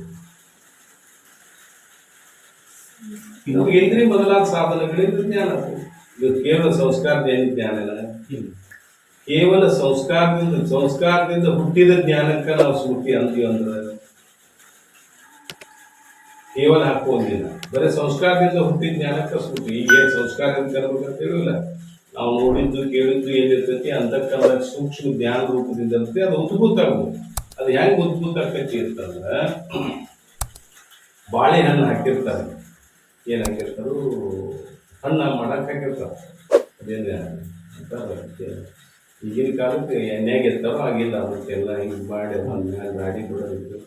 ಏನೋ ಅಕಸ್ಮಾತಾಗಿ ಅವಶ್ಯವಾಗಿ ಬಾಳಿಕಾಯಿ ಹರ್ಕಾತಾತು ಅಂದ್ರೆ ಏನು ಮಾಡ್ತಿದ್ರು, ಅದ್ರಾಗ ಎಲ್ಲರೂ ಒಂದಿಷ್ಟು ಗೋಲ್ಡ್ ಮಾಡಿ ನೋಡಿದ್ರೆ ಯಾವ್ದಾರ ಒಂದು ಅಂದ್ರೆ ಎಲ್ಲ ಅದಾವ ಕರೆ ಹಣ್ಣು ಆದದ್ದು ಒಂದು ಹೆಂಗೆ ಅಂದ್ರೆ ಅದು ಉದ್ಭೂತ ತೆಗೀತಿ ಇರ್ತಾರೆ. ಅಥವಾ ಅದನ್ನು ಮಾಡ್ಲಾರ್ದ ನಮ್ಗೆ ಸಿದ್ಧ ಎಪ್ಪರ ಒಂದು ದಾರಿ ಕೊಡ್ತೀವಿ. ಹೆಂಗಂದ್ರೆ ನದಿಯಲ್ಲಿ ಮೇನ್ ಇರ್ತಾವ, ಅದಾಗುತ್ತೆ ಅವು ನದಿಯೊಳಗೆ ಇರ್ತಾವ. ಯಾವುದೋ ಒಂದು ಮ್ಯಾಲೆ ಹೋಗಿ ಕಳೆದು ಜಿಗ್ತಿರ್ತಾವ. ಯಾವುದೋ ಒಂದು ಜಿಗ್ತಿದ್ದೆ ಹಂಗೆ ಉದ್ಭೂತ ಹಂಗೆ ಆಕೈತೋ ಹಂಗೆ ಅಂತಕ್ಕಂಥದಾಗ ಎಷ್ಟೋ ಸಂಸ್ಕಾರಗಳದಾವ. ಆರು ನಮಗೆ ಜ್ಞಾನ ಮಾಡಿ ಕೊಡಾಕ ಪ್ರಕಟ ಆದದ್ದು ಯಾವುದೋ ಒಂದಾಗಿರ್ತದೆ. ಅದಕ್ಕೆ ಉದ್ಭೂತ, ಪ್ರಕಟತ್ವಕ್ಕೆ ಉದ್ಭೂತ ಅಂತ ಅರ್ಥ. ಇಲ್ಲಿ ಸಂಸ್ಕಾರದಿಂದ ಜ್ಞಾನ ಹುಟ್ಟುತ್ತೆ ಅಂದ್ರೆ ಕೇವಲ ಪದ ಹಾಕಲಾರ್ದ ಸಂಸ್ಕಾರದಿಂದ ಜ್ಞಾನ ಹುಟ್ಟುದಾದ್ರೆ ಪ್ರತಿವಿದ್ಯಾ ಪ್ರತ್ಯಕ್ಷ ಸಂಸ್ಕಾರದಿಂದ ಹುಟ್ಟುತ್ತೆ. ಹೌದಿಲ್ಲ?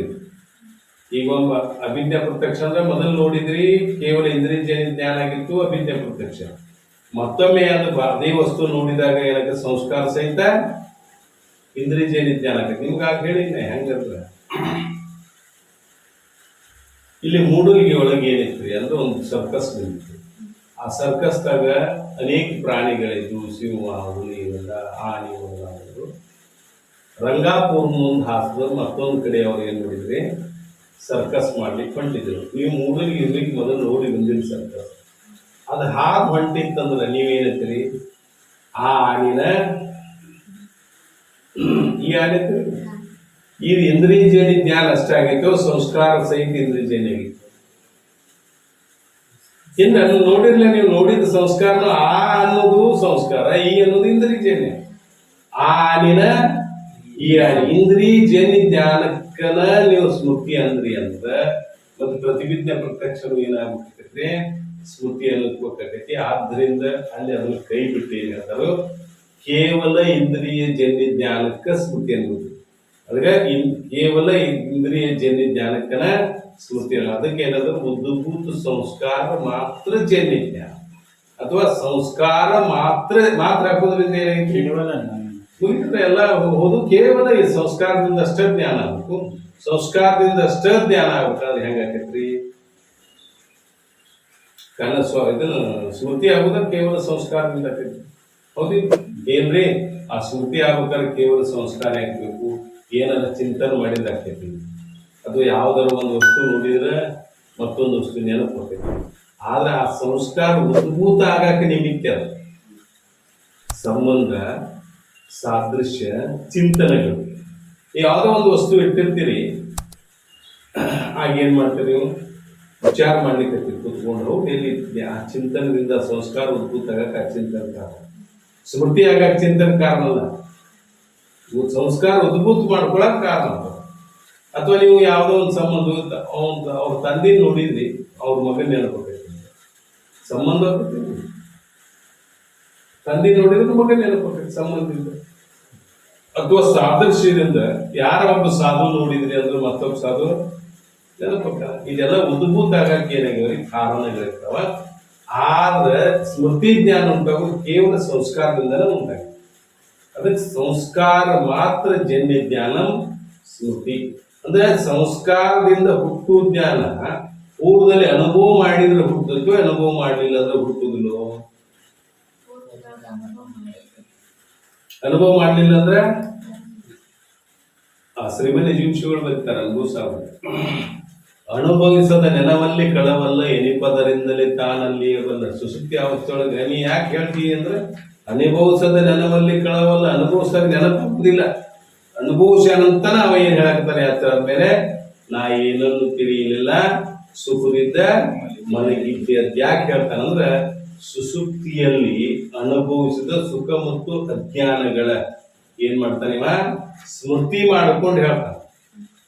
ಅವನ ನೆನಪು ಮಾಡ್ಕೊಂಡು ಹೇಳ್ತಾನೆ, ನಾನು ಸುಖದಿಂದ ಮಲಗಿದ್ದೆ ಏನನ್ನು ತಿಳಿಯಲಿಲ್ಲ. ನಾ ಹೆಂಗ್ ಮಲಗಂಡ್ರಿ ಸುಖದಿಂದ ಮಲ್ಕೊಂಡನು ಏನು ತಿಳಿಯಲಿಲ್ಲ ಅಂತ ಯಾಕೆ ಹೇಳ್ತಾನಂದ್ರೆ ಸುಖ ಮತ್ತು ಅಜ್ಞಾನಗಳ ಸ್ಮೃತಿ ಮಾಡ್ಕೊಂಡು ಹೇಳ್ತಾನೆ. ಈ ಸ್ಮೃತಿಯಲ್ಲಿ ಎಷ್ಟು ಪ್ರಕಾರ ಐತಿ? ಯಥಾರ್ಥ ಸ್ಮೃತಿ, ಇನ್ನೊಂದು ಅಥವಾ ಶ್ರೀ ವೃತ್ತಿ ಪ್ರಭಾಕರದಾಗ ಏನ್ ಹೇಳ್ತಾರೆ ಅಂದ್ರೆ ಆತ್ಮಸ್ಮೃತಿ, ಅನಾತ್ಮ ಸ್ಮೃತಿ. ಆತ್ಮಸ್ಮೃತಿಯಲ್ಲಿ ಯಥಾರ್ಥ ಸ್ಮೃತಿ, ಅಯಥಾರ್ಥ ಸ್ಮೃತಿ. ಅನಾತ್ಮ ಸ್ಮೃತಿಯಲ್ಲಿ ಯಥಾರ್ಥ ಸ್ಮೃತಿ, ಅಯಥಾರ್ಥ ಸ್ಮೃತಿ ಅಂತ ಹೇಳ್ತಾರೆ. ಹಿಂಗ್ ಸ್ಮೃತಿಯಲ್ಲಿ ಸಹಿತ ಏನ್ ಮಾಡ್ತಾರಂದ್ರೆ ಎರಡು ಪ್ರಕಾರ ಮಾಡ್ತಾರೆ. ಇರ್ಲಿ, ನೀವು ಯಾಕೆ ಕೇಳಾಕತ್ತಾನ ಇಲ್ಲಿ ಅಂತ, ನಾ ಏನೂ ತಿಳಿಲಿಲ್ಲ ಸುಖದಿಂದ ಮಲಗಿದ್ದೆ, ಸುಖ ಮತ್ತು ಅಜ್ಞಾನದ ಪ್ರಕಾಶಕ ಸಾಕ್ಷಿ ಚೇತನ ಅನುಭವ ಯಾಕಾಗೈತಿ ಅಂದ್ರೆ ಅಲ್ಲಿ ಅನುಭವ ಮಾಡಿದ್ದನ ನೀವು ಇಲ್ಲಿ ಬಂದು ಏನ್ ಮಾಡ್ತಾರೆ ನೆನಪು ಮಾಡ್ಕೊಂಡು ಹೇಳ್ತಾನೆ. ವಿನ ಅನುಭವ ಇಲ್ಲ ಅಂದ್ರೆ ನೆನಪು ಮಾಡಕ್ ಸಾಧ್ಯ ಐತೆ ಅಂದ್ರೆ ನೆನಪು ಮಾಡಕ್ ಸಾಧ್ಯ ಇಲ್ಲ. ಅನುಭವ ಅಂದ್ರೆ ಏನು? ಹೆಂಗ್ ಅನುಭವ ಅಂದ್ರೆ ಏನ್ ಅನುಭವ ಮಾಡಿದ? ಹೆಂಗ ಅನುಭವ ಅಂದ್ರೆ ಏನು? ಸ್ಮೃತಿಯಿಂದ ಭಿನ್ನ ಜ್ಞಾನಗಳೆಲ್ಲವೂ ಅನುಭವಿಸ್ತಾವ. ಜ್ಞಾನಗಳೆಷ್ಟು? ಆರು ಪ್ರಮಾಜ್ಞಾನ, ಸುಖ ದುಃಖಾದಿ ಜ್ಞಾನ, ಬ್ರಹ್ಮಜ್ಞಾನ, ಸ್ಮೃತಿ ಜ್ಞಾನ. 4 6 ಕೂಡ 10. ಅದು 14 ಜ್ಞಾನಗಳು ವೃತ್ತಿ ಪ್ರಭಾವ ಅಂತ ಹೇಳ್ತಾರೆ. ಅದು ಬ್ರಹ್ಮಜ್ಞಾನದಾಗ 4 ನಿಶ್ಚಯ ಬ್ರಹ್ಮ, ಸಂಶಯ ಬ್ರಹ್ಮ, ತರ್ಕ ಬ್ರಹ್ಮ, ಸ್ವಪ್ನ ಬ್ರಹ್ಮ. ಸ್ಮೃತಿಯಲ್ಲಿ ಯಥಾರ್ಥ ಸ್ಮೃತಿ, ಅಯಥಾರ್ಥ ಸ್ಮೃತಿ ಮಾಡ್ಕೊಂಡು ಏನ್ ಮಾಡ್ತಾರೆ ಅವರು 14 ಜ್ಞಾನ. ಈ ಎಲ್ಲ ಜ್ಞಾನಗಳಲ್ಲಿ ಸ್ಮೃತಿ ಒಂದ್ ಬಿಟ್ರೆ ಎಲ್ಲಾ ಜ್ಞಾನ ಅನುಭವನ. ಅದಕ್ಕೆ ಯಥಾರ್ಥ ಇರ್ಬೋದು, ಬ್ರಹ್ಮಜ್ಞಾನನು ಅನುಭವಲೇ, ಈ ಹಗ್ಗ ಜ್ಞಾನನು ಅನುಭವನ, ಹಾವಿನ ಜ್ಞಾನನು ಅನುಭವ. ಅದಕ್ಕೆ ಅನುಭವದಾಗ ಒಂದು ಯಥಾರ್ಥ ಸ್ಮೃತಿ, ಯಥಾರ್ಥ ಅನುಭವ, ಇನ್ನೊಂದು ಹಗ್ಗದ ಅನುಭವ ಯಥಾರ್ಥ ಅನುಭವ, ಹಾವಿನ ಅನುಭವ ಸರ್ಪದ ಅನುಭವ ಅಯಥಾರ್ಥ ಅನುಭವ. ಅದಕ್ಕೆ ಈ ರೀತಿಯಾಗಿ ಇಲ್ಲಿ ಅನುಭವ ಮಾಡಿರುವುದರಿಂದಲೇ ಇವ್ಗೆ ಏನಾಗೈತ್ರಿ ಸ್ಮೃತಿ ಆಗೈತಿ. ಏನಂತ, ನಾ ಏನೂ ತಿಳಿಲಿಲ್ಲ ಸುಖದಿಂದ ಮಲಗಿದ್ದೆ. ಏನ್ ಪ್ರಕಾಶ ಮಾಡಿದಂಗತ್ತು? ಸುಖ ಮತ್ತು ಅವಿದ್ಯೆಗಳ. ಮತ್ತೇನಿರ್ತೈತಿ ಇಲ್ಲಿ? ಅವಿದ್ಯಾ ವೃತ್ತಿ ಇರ್ತೈತಿ. ವೃತ್ತಿ ಯಾವ್ದು ಇರ್ತೈತ್ರಿ? ವೃತ್ತಿ ಅದಕ್ಕೆ ಅಸ್ಥಿವಾರಕ್ಕೆ ಹೇತು ಇಲ್ಲವೇ ಅಸ್ಥಿವಾರಕ್ಕೆ ಹೇತುವಾದ ಅವಿದ್ಯೆ ವೃತ್ತಿ ಇಷ್ಟ ಲಕ್ಷ ಕಟ್ಟಿಟ್ಕೊಂಡು ಮುಂದೆ ಅದ ಅಪ್ಪಾಜಿ ಅವರ ವ್ಯವಹಾರಕ್ಕೆ ಹೇತುವಾದ ಅವಿದ್ಯೆ ಅಂತ ಕಣಪ್ರನಾಮಕ ವೃತ್ತಿ. ಈ ವೃತ್ತಿ ಲಕ್ಷಣ ವಿಮರ್ಶ ವಿಶ್ಲೇಷಣೆ ಒಂದು ಗ್ರಂಥ ಸ್ತ್ರೀ ವೃತ್ತಿ ಅಂತ ಹೇಳಿ. ಇಲ್ಲಿ ಯಾವ ವೃತ್ತಿ ಇರ್ತೈತಿ ಅಂದ್ರೆ ಅವಿದ್ಯಾ ವೃತ್ತಿ ಇರ್ತೈತಿ. ಯಾಕೆ ಅವಿದ್ಯಾ ವೃತ್ತಿ ಇರ್ತೈತಿ ಅಂತಂದ್ರೆ, ನೀವು ಜಾಗೃತ ಪದಾರ್ಥಗಳನ್ನು ನೋಡುವಾಗ ಯಾವ ವೃತ್ತಿ ಇರ್ತೈತಿ, ಅಥವಾ ಧ್ಯಾನ ಆದ್ರೆ ಯಾವ ವೃತ್ತಿ ಆಗ್ತೈತಿ. ಜಾಗೃತದಲ್ಲಿ ಯಥಾರ್ಥ ಧ್ಯಾನ ಅಂದ್ರೆ ಅಂತಕ್ಕಂಥ ವೃತ್ತಿ ಇರ್ತೈತಿ. ಅಲ್ಲಿ ಭ್ರಾಂತಿ ಜ್ಞಾನ ಇದ್ರೆ ಅವಿದ್ಯಾ ವೃತ್ತಿ. ಹಂಗಿಲ್ಲ ಏನಾಗೈತಿ ಅಂದ್ರೆ ಇರುದ ಅವಿದ್ಯೆಯಲ್ಲಿ ಐತಿ, ಇದು ಅವಿದ್ಯೆ ಐತಿ. ಅಲ್ಲಿ ಇದನ್ನು ಮನಸ್ಸು ಏನಾಗೈತಿ ಲಯ ಆಗೈತಿ, ಅವಿದ್ಯೆ ಲಯ ಐತಿ. ವೃತ್ತಿ ಯಾವ್ದೈತಿ? ಅವಿದ್ಯಾ ವೃತ್ತಿ ಇರ್ತೈತಿ. ಆದ್ರೆ ಏನೈತಿ? ಸುಖ ಗೋಚರ, ಅವಿದ್ಯೆ ಗೋಚರ. ನಾ ಸುಖದಿಂದ ಮಲಗಿದ್ದೆ, ಏನನ್ನು ತಿಳಿಯಲಿಲ್ಲ. ಅವಿದ್ಯೆ ಅಂದ್ರೆ ಏನಕ್ಕೈತ್ರಿ? ಏನನ್ನು ತಿಳಿಯಲಿಲ್ಲ. ಈ ವ್ಯವಹಾರಕ್ಕೆ ಹೇತುವಾದದ್ದು ಅವಿದ್ಯೆ. ತಿಳಿಯಲಿಲ್ಲ ವ್ಯವಹಾರಕ್ಕೆ ಹೇತುವಾದ ಅವರ ಉಕ್ಷೇಪ ಶಕ್ತಿ ಕನಾದಿ ಭಾವರೂಪ ಅಜ್ಞಾನ ಪದಾರ್ಥ ವೃತ್ತಿ. ತಿಳಿಯಲಿಲ್ಲ ಅನ್ನೋದನ್ನ ಅವಿದ್ಯೆ. ಹೇಳ್ತಾನಂದ್ಮೇಲೆ ಅದು ಯಾವುದು? ತಿಳಿಯಲಿಲ್ಲ ಅನ್ನೋ ವ್ಯವಹಾರಕ್ಕೆ ಹೇತುವಾದದ್ದು ಅವಿದ್ಯೆ. ಅಜ್ಞಾನ ಮತ್ತು ಸುಖ ಎರಡನ್ನೂ ಏನ್ ಮಾಡ್ತಾನೆ? ಪ್ರಕಾಶಕ ಸಾಕ್ಷಿ ಚೇತನ ಅನುಭವ ಮತ್ತು ಬುದ್ಧಿ ವಿಲಯಾವಸ್ಥೆ. ಬುದ್ಧಿ ಲಯ ಆಗೋದಕ್ಕೆ ನಾವೇನ್ ಹೇಳ್ತೀವಿ? ಸುಸುಪ್ತಿ. ಬುದ್ಧಿ ಏನಾಗಿದೆ? ನಾಶ ಆಗೈತೆ, ಲಯ ಆಗೈತೆ. ಸುಸುಪ್ತಿಯಲ್ಲಿ ಲಯ ಮತ್ತು ನಾಶದಲ್ಲಿ ಏನು ಲಕ್ಷಣ ಐತಿ? ನಾಶ ಅಂದ್ರೆ ಪುನಃ ಉತ್ಪತ್ತಿ ಇರಬಾರ್ದು.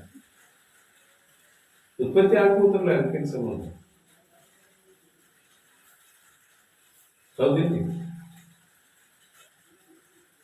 ನಾಶ ಆಗೈತಿ ಅಂದ್ರೆ ಬಹಳ ಅದ ಉತ್ಪತ್ತಿ ಆಗುದಿಲ್ಲ. ಬೇರೆ ಆ ನಾಶದ ಸಾಮಗ್ರಿ ತಗೊಂಡು ಮತ್ತೊಂದು ಏನು ಬೇರೆ ಉತ್ಪತ್ತಿ ಮಾಡಬಹುದ? ಆದ್ರೆ ಈ ಲಯದಾಗ ಏನಿರ್ತೈತಿ ಅಂದ್ರೆ ಸೂರ್ಯ ಲಯ ಅದು ಏನ್ ನಾಶ ಅದು ಲಯ. ಅಜ್ಞಾನದಲ್ಲಿ ಬುದ್ಧಿ ಲಯ ಆತ ವಿನಃ ನಾಶ ಆಗಿಲ್ಲ. ಲಯ ಆತ ವಿನಃ ನಾಶ ಆಗಿಲ್ಲ. ಲಯ ಆಗೋದಂದ್ರೆ ಹೆಂಗ ಅಂತಂದ್ರೆ ಈಗ ಒಂದು ಸಕ್ಕರೆ ಗೊಂಬೆ ಇರ್ತೈತಿ, ಅದು ನೀರಾಗ ಹಾಕಿದ್ರಿ ಅಂದ್ರೆ ಏನಾಗ್ತೈತಿ, ಲಯ. ಮತ್ತ ಅದನ್ನ ಕರಗಿಸಿ ನೀವು ಇದನ್ನ ಮಾಡಿ ಮತ್ ಗೊಂಬೆ ಮಾಡ್ಬೋದ, ಮತ್ ಉದಯ ಆಗ್ತೈತಿ ಅದು. ಹಂಗೇನಾಗೈತಿ, ನಾಶ ಆಗಿಲ್ಲ ಇಲ್ಲಿ ಬುದ್ಧಿ. ಬುದ್ಧಿ ಏನಾಗೈತಿ, ಅವಿದ್ಯೆಯಲ್ಲೇ ಲಯ ಆಕೈತಿ. ಈ ರೀತಿಯಾಗಿರ್ತಕ್ಕಂಥ ಬುದ್ಧಿ ವಿಲಯಾವಸ್ಥೆ. ಅದೇ ಸುಖ ಮತ್ತು ಅವಿದ್ಯೆಗಳ ಅನುಭವ ಬುದ್ಧಿ ವಿಲಯಾವಸ್ಥೆ.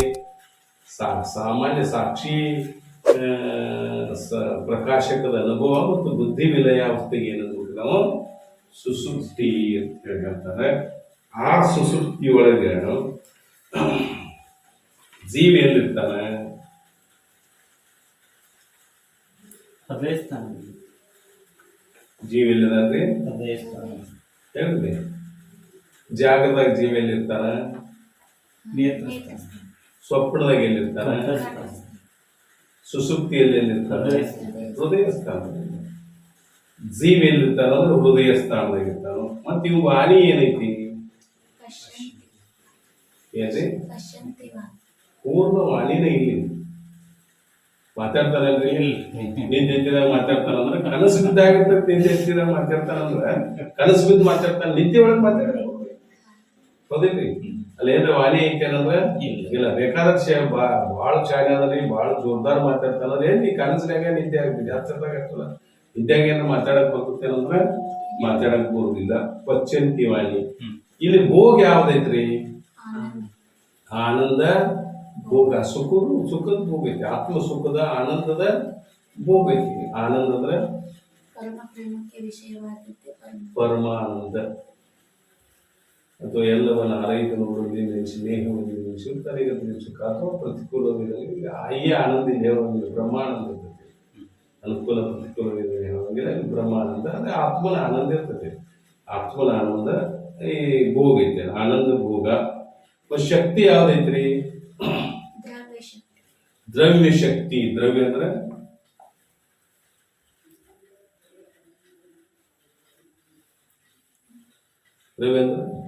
ಇದಕ್ಕೆ ನಾವೇ ನೈಯಾಯಿಕರ ಲಕ್ಷ್ಯ ಮಾಡ್ತಾರೆ. ಉಪಾದಾನ ಕಾರಣ ದ್ರವ್ಯ. ಉಪಾದಾನ ಕಾರಣಕ್ಕೂ ದ್ರವ್ಯ ಅಂತಾರೆ. ದ್ರವ್ಯತ್ವ ಸಾಮಾನ್ಯ ಜಾತಿ ಮತ್ತು ದ್ರವ್ಯ, ಇವು ನವದ್ರವ್ಯಗಳನ್ನು ಹೇಳ್ತಾರೆ. ಅವರೆಲ್ಲ ಏನ್ ಮಾಡ್ತಾರೆ, ಕಾಲದಿಕ್ಕ ಆತ್ಮನ ಹಿಡ್ಕೊಂಡು ಪಂಚಭೂತಗಳು ನವದ್ರವ್ಯಗಳನ್ನ ಹೇಳ್ತಾರೆ. ಪಂಡಿತ್ ಪಿತಾಂಬರಿ ದ್ರವ್ಯ ಎದಕ್ ಪ್ರಯೋಗ ಶಬ್ದ ಪ್ರಯೋಗ ಮಾಡಿದ್ರೆ ಅವಿದ್ಯೆಗೆ ದ್ರವ್ಯ ಪ್ರಯೋಗ. ಯಾಕೆ ಅವಿದ್ಯೆ ಐತಿಲ್ಲ, ಅವಿದ್ಯೆ ಇರೋದ್ರಿಂದ ಅದು ದ್ರವ್ಯ ಶಕ್ತಿ. ಯಾಕಂದ್ರೆ ಅವಿದ್ಯೆ ವೃತ್ತಿಯಿಂದ ಅರಿತಾಗ ಅದಕ್ಕೆ ಇಲ್ಲಿ ಏನ್ ಮಾಡ್ತಾರೆ ಅವರು, ದ್ರವ್ಯ ಶಕ್ತಿ. ಆನಂದ ಭೋಗ ಯಾವ ಶಕ್ತಿ ಐತ್ರಿ, ದ್ರವ್ಯ ಶಕ್ತಿ. ಮತ್ತು ಗುಣ ತಮೋ ಗುಣ ಐತಿ.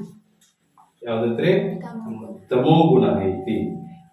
ಈ ರೀತಿ ಇರ್ತಕ್ಕಂಥ ಜೀವನ ಹೆಸರೇನ್ರಿ ಅಂತಂದ್ರ ತಮದೋಳು ಮನಮುಲಿಗುವುದೇ ಸುತ್ತಿ ಸಮನಿಸೆ ಕಾರಣ ದೇಹ ತೃಪ್ತಿ ಅಲ್ಲಿ ನಿನಗೆ ಪ್ರಾಪ್ತಿ ಹೆಸರುಂಟು ಬಲ್ಲನೆ ಜೀವನೇ ನಿನಗಿಂತ. ಇವಂಗೇನ್ ಅನ್ಬೇಕ್ರಿ, ಇವಾಗ ಪ್ರಾಜ್ಞೆ ಜೀವ. ಯಾರಿಗೆ ಏನ್ರಿ, ಇವಂಗ ಏನ್ ಅನ್ಬೇಕಂದ್ರ ಪ್ರಾಜ್ಞೆ ಜೀವ ಅನ್ಬೇಕು. ಯಾವಾಗ ಸುಸುಪ್ತಿಯ ಅಭಿಮಾನ ಮಾಡತಕ್ಕಂಥ ಜೀವಿಗೆ ಏನ್ ಅನ್ಬೇಕ್ರಿ, ಪ್ರಾಜ್ಞೆ ಜೀವ. ಅಂದ್ರೆ ಸುಸುಪ್ತಿಯಲ್ಲಿ ಎಲ್ಲಿದ ಅನ್ನಂಗಾದ್ರಿ ಹೃದಯ ಸ್ಥಾನ. ಅವು ಇರ್ತಕ್ಕಂಥ ಸ್ಥಾನ ಹೃದಯ ಸ್ಥಾನ.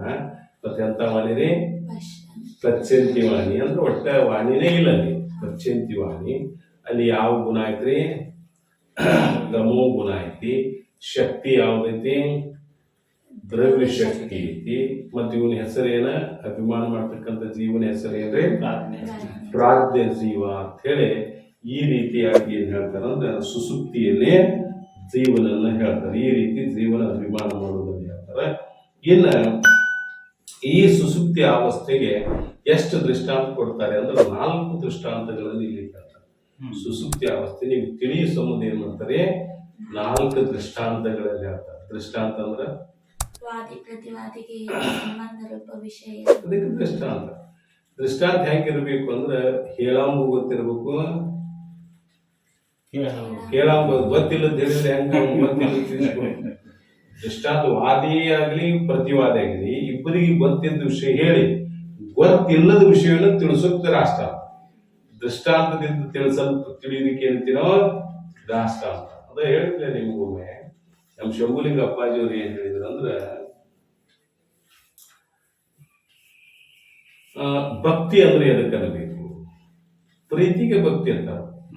ಈಗ ಭಕ್ತಿ ಅದ ಪ್ರೀತಿ ಬೇರೆ ವಿಷಯಗಳಲ್ಲಿ ಪಲ್ಲಟ ಅದರ ಮೋಹ ಅದ ಕಾಮ ಹೆಂಗ್ ಬದಲಾವಣೆ ಆಕೈತಿ ಹಂಗ ಅದೇ ಪ್ರೀತಿಯ ಪಲ್ಲಟ ಆಗುವುದರಿಂದ ಅದಕ್ಕೆ ಏನಂತೀವಿ ನಾವು ಗುರುದೇವತೆ ಮೇಲೆ ಇದ್ರೆ ಭಕ್ತಿ. ಅದಕ್ಕೆ ಹೆಂಗ ಅಂದ್ರೆ ಒಂದು ಉದಾಹರಣೆ ಕೊಟ್ಟರು, ದೃಷ್ಟಾಂತ ಕೊಟ್ಟರು. ಏನ್ ಕೊಟ್ಟರು ಅಂದ್ರೆ ಒಂದು ಗ್ಲಾಸ್ನ್ಯಾಗ ನೀರ್ ಇರ್ತಾವು, ಆ ಹಸಿರು ಬಣ್ಣದೊಳಗೆ ನೀರ್ ಹಾಕಿದ್ರೆ ಅಂದ್ರೆ ಕೆಂಪು ಬಣ್ಣಕ್ಕೆ ನೀರ್ ಹಾಕಿದ್ರೆ ಅಂದ್ರೆ ಆ ನೀರ ಯಾವ ಬಣ್ಣಕ್ಕೆ ಹೋಗಿ ಸೇರಿಸ್ತೀರೋ ಆ ಆಕಾರ ಆಕೈತಿ ನೀರ.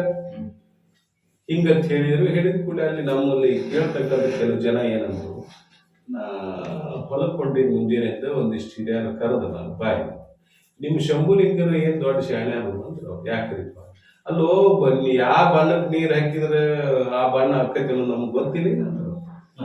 ಒಂದು ಇದನ್ನ ಏನ್ ಹೇಳೋದು ದೊಡ್ಡ ಮಾತ ಅಂದ್ರು. ನಾ ಹೇಳಿದ್ವಿ ದೃಷ್ಟಾಂತ ಎದಕ್ಕೆ ಹೇಳಿದ್ರು ಅವರು, ನೀವು ನಟ್ಟ ಹೇಳಿದ್ರೆ ಇದನ್ನ ಎದಕ್ಕೆ ಹೇಳಿದ್ರು, ಅದನ್ನ ನಿಮಗೆ ಇದರ ಮೂಲಕ ತಿಳಿಸ್ಕೊಡಕ್ ಸಾಧನ ಸಂಬಂಧ ಹೇಳ್ಯಾರೆ.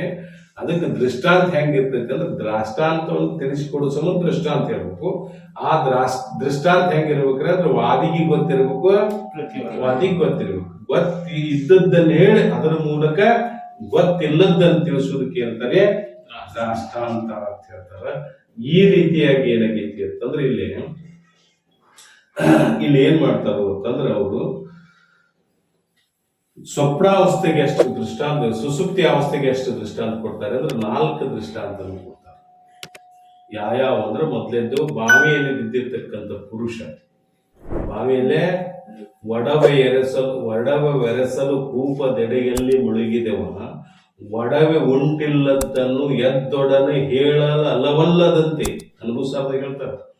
ಈಗ ಬಾವ್ಯಾಗ ಬಿದ್ದಿರ್ತಾನ ಮನುಷ್ಯ, ಬಾವ್ಯಾಗ ಯಾವುದೇ ಒಂದು ವಸ್ತು ಬಿದ್ದಿರ್ತೈತಿ, ಅದನ್ನ ತೆಗಿಯಾಕ ಯಾರೋ ಒಬ್ರು ಒಳಗೆ ಜಿಗಿದ್ರು ಅಂದ್ರೆ ಸಿಕ್ಕದ ಅಲ್ಲಿ ಹೇಳ್ತಾನೋ ಮ್ಯಾಲ ಬಂದ ಮೇಲೆ ಹೇಳ್ತಾನೋ, ಮ್ಯಾಲ ಬಂದ ಮೇಲೆ ಹೇಳ್ತಾನೆ ವಿನಃ ಅಲ್ಲಿ ಏನ್ ಮಾಡುದಿಲ್ಲ ಅವ ಹೇಳುವುದಿಲ್ಲ. ಯಾಕೆ ಹೇಳುವುದಿಲ್ಲ, ಕಾರಣ ಏನಾಗುವುದನ್ನು ಮುಂದೆ. ಜೈ ಮಂಗಲಂ ಜೈ ನಮಃ ಶಿವ ಹರ ಹರ ಮಹಾದೇವ.